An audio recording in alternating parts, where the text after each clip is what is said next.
Today we'll study about intestine. The small intestine is 6 meters in length and it has 4 layers. From inside to outside it is mucosa, submucosa, muscular layer and the serosa. The mucosa or the innermost layer has 3 special features in the intestine. One is villi, microvilli and plicae circulars. Coming to the part of small intestine, one is duodenum, first part, second part is jejunum and third part is ileum. Here we have the specimen of jejunum and ileum.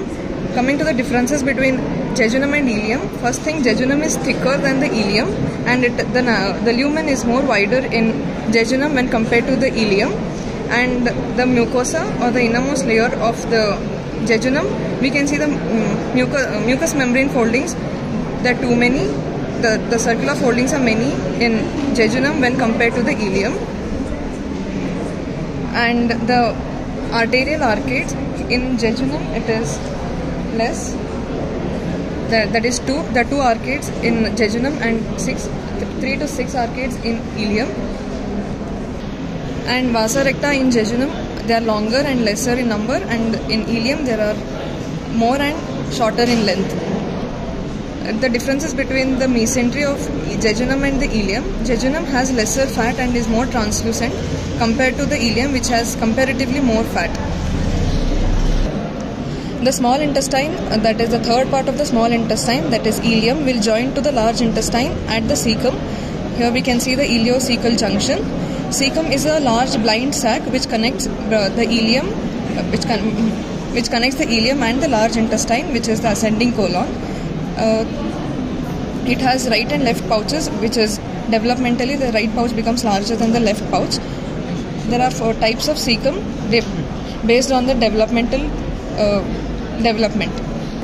Here we can see types of cecum: the fetal type, infantile type, normal type and the exaggerated type. Going to the interior of the cecum, the main features of the interior of the cecum, it presents two orifices or 2 openings. The first opening is the bigger opening, which is ileocecal junction.